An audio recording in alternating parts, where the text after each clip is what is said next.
girl Sakina, and I'm back for another review. This is my review for Married at First Sight season 11 episode I Don't Know.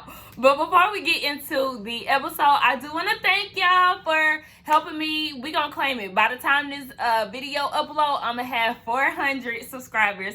So thank y'all again. Listen, baby, we is reaching all kind of milestones. My last review for Potomac is doing hella numbers. Y'all showing out. Thank you so much, y'all. I can't express it enough, okay? So, yes, I'm trying to see if we have any more announcements that we need to say before we start. I don't think so. Okay, so let's get into the review. So this episode is based on sex and intimacy. So yes, we're gonna have some people a little uncomfortable. If y'all don't like talking about sex, then I'm sorry. So we can start off with Amelia and Bennett. You know, they really didn't have much going on. Their segment started off with Amelia introducing Bennett to her aunt via FaceTime. She said, you know, he's everything that she imagined him to be. You know, they got the pleasantries out the way, but Auntie Tatea, I don't know her name, but she asked him, how does he feel about the residency? And he said they haven't crossed that bridge and they'll cross it when it gets to it. You know, he's unsure about how to really answer that. You know, it's constantly being pushed off. Now, Amelia does understand that Bennett has a community here in New Orleans, or there in New Orleans. You know, his friends, some other things as far as like his theater work. So he has a strong base there in New Orleans, and she knows that he may not be that easygoing about moving away from where they are. But y'all really need to talk about this, because Bennett, you can't get mad if she doesn't want to talk about pet peeves, but every time her residency is brought up, something that y'all really need to talk about, you avoid it like the plague too. I feel like that's very unfair. That's something that y'all really need to sit down and talk about, because it's a real thing that can throw off y'all's entire marriage. So you have to express to her that you do have you know, reservations. So they have a work assignment that they have to do, and it's based on giving each other affirmations in an intimate way. I was hoping that they had some breath mints or something like that, because y'all face to face, nose to nose, y'all got a little mouthwash, a little piece of gum, a mint, something, because I was like, oh baby. But they had to answer the questions. One of them was, I'm excited to share life with you. Bennett said that Amelia brings him joy, and Amelia says that she loves his life perspective, you know, the way that he has an outlook on life. So they want to talk about how they connect emotionally. Bennett said that he'll share openly, and Amelia said that she'll talk about the hard things and work through them. Hello. Y'all haven't talked about her residency. That's something that y'all need to work through, and that's a hard topic to talk about. Talk about it. They talk about their favorite part of the mind. Bennett's is how she has the capacity to be empathetic and compassionate.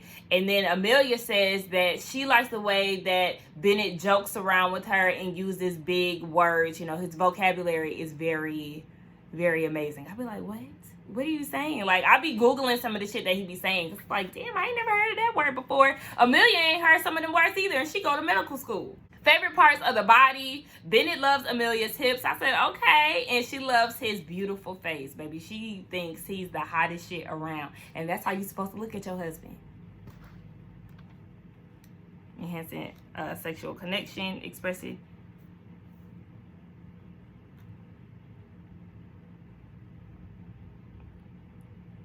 Then they talked about how they can enhance their sexual connection. Bennett says that he'll be open about his desires, and Amelia said that she'll be open and let him know what she wants and what she needs. So basically they want the same thing, open communication about what they need sexually.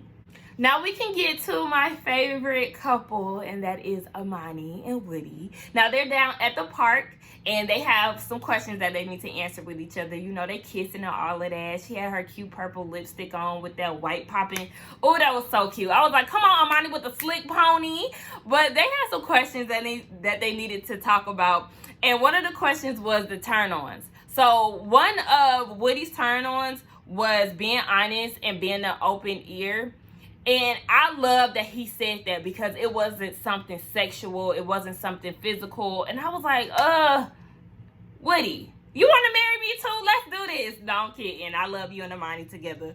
But you go, Woody. I love that. Well, Amani's response, hers was, the little things. And she made an example about a breakfast taco that he made. You know, he customized it to the way that she likes it. And she was like, okay, you know, he's listening. You know, he paying attention to what I like. Those type of things really will turn you on. Like, oh my gosh, look at him. Look at how he putting that sauce on my taco. He better know. So then they had to talk about their favorite sexual position. Now, Woody's favorite position is when you're laying side by side and, you know, okay, look. And then, Amani said her favorite position was when she has her legs up on his shoulders, and that's something that they haven't tried yet, so I'm pretty sure they're gonna get that in pretty soon. So then another question was, when have you given up on something? Woody made a reference to his dad. You know, it got deep. He feels like he wants his 9-year-old dad back. He was 9 when his dad got locked up, but once his dad got out at the age of 16, Woody had already taught himself things that his dad would have taught him, and his dad just never was the same. So he had given up on trying to build a relationship. He actually said that their bridge had been burned because they, I guess, came to blows, not blows, but like verbal blows. So they can't come back from that. So luckily Amani does have 2 dads in her life in which he can go to if he needs a father figure. So I really like that. You know, she was very supportive, and you know, Amani thinks that this is bringing them closer. You know, it's just another page in their love story, and I love it for them. We get this quick scene where their neighbor's dog is barking, and Amani wants a dog, but Woody doesn't want one, but he's willing to compromise and get one once they have a baby in 2 years. Sir, do you not realize that having a dog is like having a child? I need people to understand that when you have a puppy, you have to feed them at a certain time, you have to train them, you have to teach them how to pee outside. You know, it's literally a job, and you're raising a dog. So you're basically gonna have twins. If that's the case, I mean, listen, don't do that. Have the dog first. I mean, I understand, but I mean, if you say y'all ain't got time for a dog, then like Amani said, how y'all gonna have time for a baby? Let alone trying to raise a dog and a baby at the same time. No, sir. Later on, we see them playing with some like physical touch cards, and you know, they had to do massages, and then Woody gave Amani a lap dance. I said, okay. He started licking the syrup off her neck, and I love when they was dancing. I said, okay. When Amani got up and she started twerking on her man, I said, yes, ma'am. But no, I would dead ass be like that with my man. Then they had to do an exercise where they had to show each other how they would initiate sex. I was like, listen, this is real steamy, okay? I know they could not wait until that damn camera crew left because they was about to get it in. I guess we could talk about Karen and Miles. So they start off with Miles asking Karen, does she trust him? She said to a certain extent. She knows that he won't put her in harm's way. But last week, or technically a few days ago, in real life, you said that you were questioning his intentions when he wanted to bring up sex. Now all of a sudden you feel like he won't put you in harm's way. So why did you stay at your apartment? You was trying to make it seem like you was scared he was gonna violate you or something. Like, I'm not. She's so contradicting, y'all. It frustrates the fuck out of me. Like, I really don't get her. But she was like, I don't trust you with my heart. Miles feels the same way. Like, yeah, I can't really say I fully trust you with my heart either. To be honest, I feel like he's just going with whatever he feels like she wants to hear. I don't really feel like he believes that you trust her. At least you want to trust her. I don't know. I just feel like sometimes he just goes with whatever just to appease her, and so he won't run her off. Because remember what he said last week to Woody. If he feels like... I'm sorry, y'all. Remember what he said last week to Woody. If he was to say, I love you or whatever, she'll be out the door. So I feel like he really treads lightly with certain things that he says because he don't want her to leave again. Then he was like, okay, so how can we build trust? And her thing is showing up for the little things, the difficult things. And she wants to see how he is when he's angry. You know, she said this several times. She feels like she wants to see the real Miles, though she is seeing the real Miles, but she wants to see who he is when he's upset. And then he was like, well, do you feel like you've seen me upset yet? And she said, yeah. Made a reference to some lobster mac and cheese that she offered some company one day. He was mad about it. So then they get a visit from Dr. Viviana, and Miles is saying that in his confession, he's saying that he's really unsure what Karen is looking for as far as needs and wants in terms of affection. So Dr. Viviana is asking them, do they feel married? Karen quickly said no. I'm like, damn, okay. So Viviana said, okay, well, what's missing? For Karen, she takes things slow. We know she moves at a slow pace. But then again, why the fuck did you get on a show that moves fast? Boom, you get married. Boom, honeymoon. Boom, live together. Like, why did you even sign up for this show? I'm not understanding. Please. Anyway, she said that she just needs time to build a bond and to trust him. For Miles, baby, 3 weeks in, he's feeling it, okay? He feels very good with where they are. Of course, I don't know why, because sometimes I just feel like he's delusional, and I like Miles. I really do, but I just feel like, wake up, wake up. No, no, no. Karen says she struggles with getting close to Miles because of the cameras. So when you applied to Married at First Sight, which is a TV show, that didn't cross your mind that there would be a camera crew following you around all day? Miles doesn't have that problem. We know that Miles is very expressive in his feelings. You know, he's vulnerable. Karen, on the other hand, she's not. She doesn't know if she has the language to really talk about feelings like that. And it is really affecting them because Miles just is constantly unsure about how she feels. You know, she won't verbalize what she wants. Like, if she wants a hug, she won't communicate that. And to me, that's the most childish shit that you can do. At your big age of 30 years old, Karen, you haven't learned how to be open about what you want. You're still beating around the bush and waiting for him to take the initiative. But at the same time, if he takes the initiative, you may not be receptive to it. So it just doesn't make sense. Like, he's constantly in a gray area with you because you won't use your fucking words. Like, it doesn't make sense to me. Viviana says that most men feel confident or feel good about themselves when they know that they're wanted by their partners. We already know. Karen doesn't talk about sex. She says that she doesn't have a problem with talking about sex, but she has a problem with it on camera. And, you know, talking about her parents and shit. Girl, please. You got on the show, and now you want to tiptoe because your parents might be watching. Girl, fuck that shit. And even Viviana was like, there's different ways that you can communicate what you want on camera. Like, you can give him a little look, you can write a note, you can do whatever. Like, girl, we're not using that as an excuse. Like, she's a fucking headache, okay? So then basically, Karen's whole thing is she doesn't want to lead Miles on. She doesn't want to cuddle with him because it could lead to sex. She doesn't want to do certain things because she doesn't basically want to get him started only to shut him down. So then that's when Viviana was like, okay, well, how about we just take sex off the table? Y'all just focus on getting to know each other for the rest of these couple weeks that y'all have. And then, you know, when the time comes, then it'll come. But maybe y'all should just take that off. And Miles said that he was okay with it, but deep down inside, we know that he's not okay with that. Again, that's just another thing of Miles putting himself on the back burner to please Karen. So then they do activities like working out together. You know, they are very competitive. Miles is so much me. I don't like working out. That shit is very hard. It's hot. It's sweaty. It's not my thing. But, you know, they bond over that. And then later on that night, they play a trust game. They talk about pet names. Miles calls her head Mama. I said Mama. And then come to find out she calls him Child. What the fuck is wrong with y'all? Like, y'all are weird. Y'all are very weird for that. But then they talk about triggers that will make you insecure. Miles gets frustrated about his age because people constantly talk about his age, including Karen. He's accomplished so many things and he's trusted in his field. You know, age is just a number. His mentality is just so beyond that. He also hates when Karen says, oh, you remind me of me when I was that age. But she said that he shouldn't take it that way. And, you know, it's just, she says that based off of moments that she had, and she doesn't want them to have the same moments or something like that. I don't know. To be honest, y'all, I was like not there mentally the whole time I was watching this segment. Like, I kept zoning out to where I had to rewind it so many times.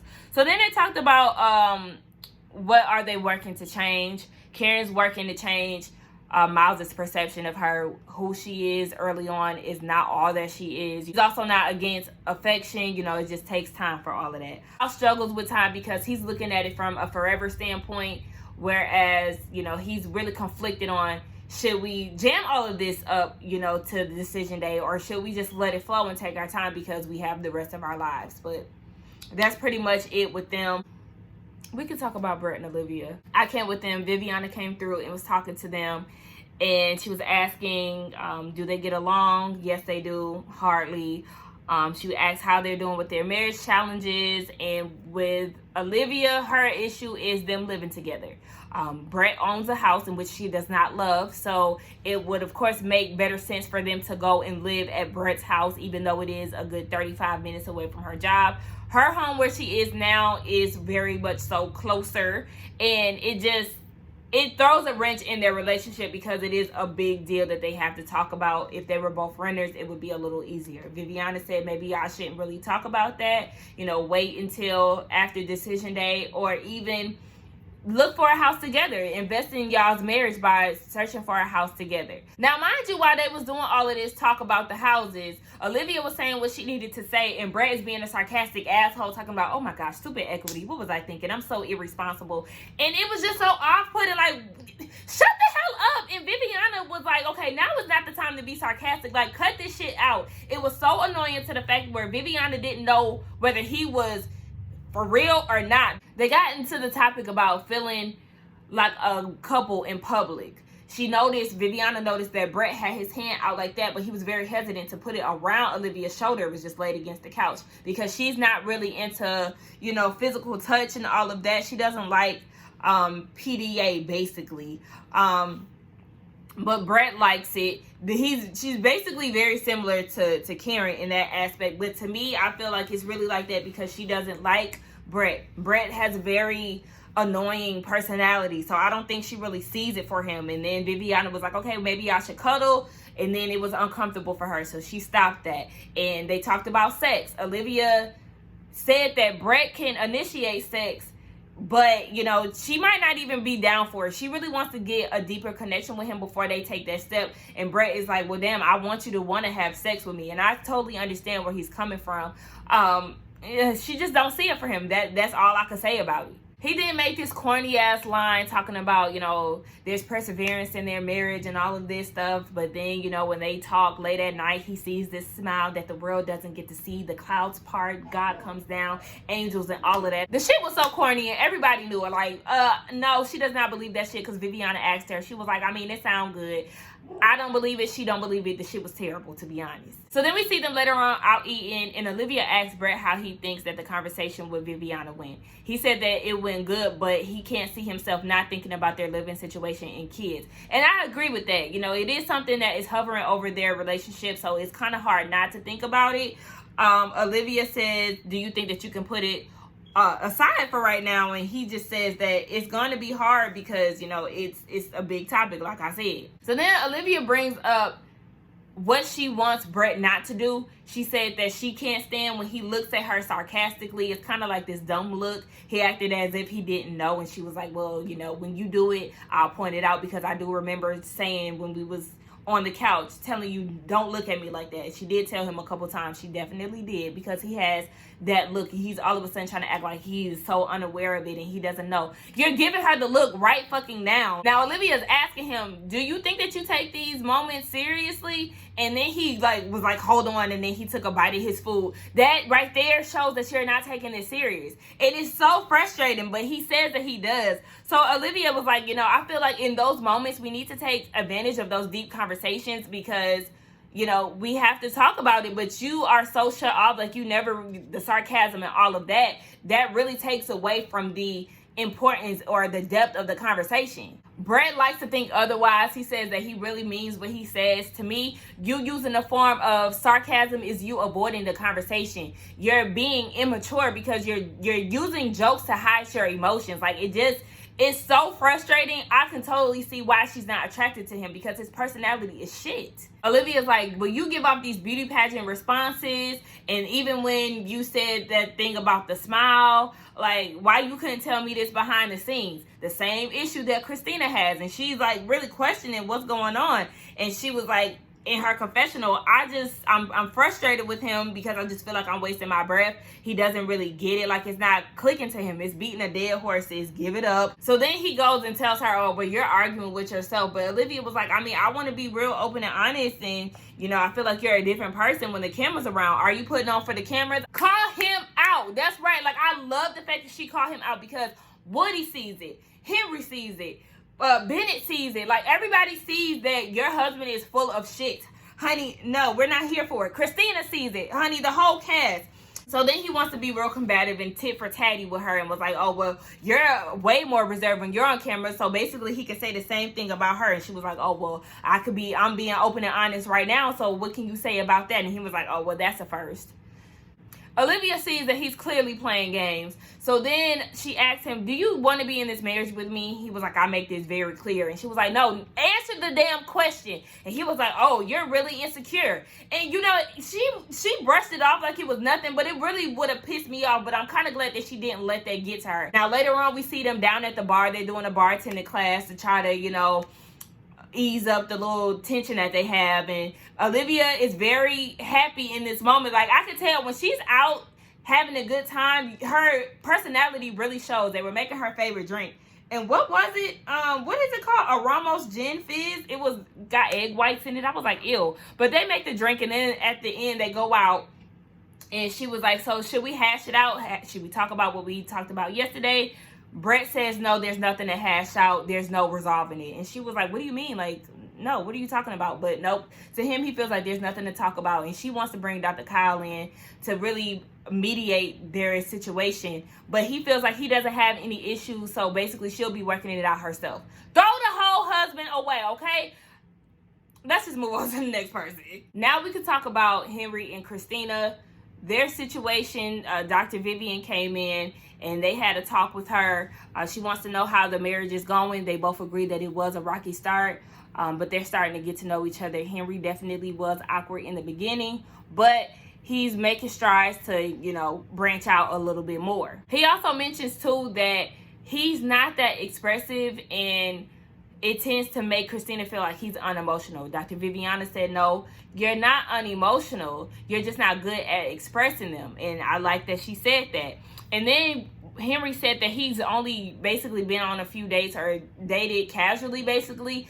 Like I said, Henry is green, so he doesn't really have good practice of communication, affection, those type of things. So that's why he's so awkward in these things, because he's not really used to it. Christina mentions them being friends, and Viviana was like, I don't want y'all to get in the habit of calling each other friends in a marriage. Y'all can be friend zoned, okay? That is a real thing. So don't get in the habit of doing that. Then Viviana was like, okay, what steps are y'all taking to be intimate? Christina said it's taking way too long. She's not used to this. She ready for him to hop on it, or she want to hop on it. But to me, I feel like you're being impatient. Listen, this is one of your problems, ain't it? Then you just tell him that y'all were friends or whatever. Do you just pounce on your friends like that? Take it slow, sis. Let it build up. You don't have a man that's ready to jump your bones, sis. Henry, you know, sex is a bigger deal, so he's not really trying to rush into it. He wants to be on a deeper connection, you know, similar to Karen or Olivia. But it's just reversed. But Viviana's like, okay, so what are y'all going to do as far as romantics? He said that he was going to hold hands, cuddle, all of that. You know, he placed his hand on her lap, and, you know, she was just like, ooh, okay, you know, whatever. But they were still very much so distant on that couch. Like, it's just not there. Now, Henry did say that he guarantees that there is more to come. We got to stay tuned because, you know, in these coming up weeks, he gonna be more out there. He gonna be touching her. He gonna be yanking her up. No, I'm playing. But he did say it was more to come. You know, he was gonna be a little loose. So we gonna see how that go, Henry. So then they do a blindfold conversation. You know, without eye contact, you can pretty much just get out what you need to say. So Christina asked him, what can he do to be better and why? He said that he can be more open and not let things fester. She asked, what one thing would give me insight about you? His lack of confidence. It really stems from him being a fat kid when he was younger. So it affects his confidence today because he still kind of has that fat boy in him. And Christina is turned off by this. She feels like in her confession that happened so long ago, and she even told him this while they were in the conversation, that you being 34, like, I can help you get over this. So basically she was telling him, get over it. And to me, I feel like that's not support. If you've never been body conscious, then you will never understand what that feels like. A lot of people get plastic surgery and still have that mentality like, oh my gosh, I'm still that fat girl, I'm still that fat guy. You really have to, it's a mind thing. You have to get control of your mind and then work on the physical. So Henry is still battling emotionally and mentally, which I feel like he definitely needs to go to counseling for, because that's still something that hinders you today. It was just totally uncalled for. I really feel like Christina was shitting on his vulnerability. They switch and Henry asks her questions. How do you know you're in love? She said that it just happened. She just knows. They talk about What's her deal breaker? Her deal breaker is lack of confidence. She's even like that with her friends. Like, did you not just listen to what he said? That's one of his issues. I feel like that can just make him be even more insecure about himself because he knows that he hasn't mastered that. And now this is a deal breaker for his wife. Like, he feels like he may not have what it takes to be with you. Even Henry in his confessional was like, I feel like that was rude. Yes, I feel like you could have worded that differently. How? I don't know, but I definitely agree with what Henry said. To be honest, let's dig into this, right? Christina, you're still insecure. And I say that because you talk about your ex-boyfriends and how they treated you. Those are still triggers for you to this day. It still affects you, right? If you are a confident person, you would not have let those exes bash you or treat you any type of way or anything like that. That all stems from the confidence that you have within yourself. You feel like you couldn't be this person for them, which affected you, your inner person. That was a lack of confidence. That was beating down your confidence. Okay, so let's not pinpoint the problems that Henry has without pointing the fingers back at you, bitch, because you're not as confident as you like to think that you are. And while we at it, how confident was those dudes who was talking shit about you in the streets, gossiping like little bitches? There was nothing but fuckboys. So don't try to come at Henry like, girl, I will read you down. Don't go there. Now, Henry and Bennett go out to eat together. I actually like the conversation that they had. Henry does see that him and Bennett and Amelia have a great connection. You know, everything is going great. Bennett did say that her residency is coming a week from now, so he has a lot that he needs to think about because, you know, he doesn't know if he's committed to the move, which is a problem. As far as Henry and Christina, of course, they have a lot of differences. He brought up the fact that, you know, she said that confidence is a deal breaker. So Bennett gave this good breakdown, basically saying that, you know, people think that confidence is just this person who has no type of self-doubt. You know, they can conquer the world. They have no type of hesitations, no issues. He says that it takes a certain amount of confidence to actually self-reflect and ask yourself if I'm being the best me that I can be. You know, it could be crippling at times, but it doesn't mean that it's a lack of confidence. And I really love that he said that. Bennett just has a way with words, and he's just so open-minded. He's so charismatic. Like, I'm telling y'all, that's my best friend in my head. Like, I can't. Henry wanted to know, you know, it could be based on what Christina visualizes as confidence. And I feel like you should have took that opportunity to ask her that while y'all were blindfolded. But what you do instead, you folded. So you failed the task, sir. So they get home and they talk about how the exercise went. For Christina, she said that she was turned off. And, you know, she talked to her family about it. She was basically turned off by his lack of confidence. Another dagger, right? Just go ahead and drag him some more. So then she goes and says that she's pretty confident. Keyword, pretty. You are not confident, because if you were, you would have just said, yeah, I'm a confident person. When you say things like pretty, you're not confident in how you really feel, sis. So miss me with that bullshit. Everyone wants to know if she said lack of confidence intentionally. She said no, it's just a thing that she's realizing that she needs out of a partner and all of this shit. So then Henry goes and confuses me and says that confidence is not his main focus. Why not?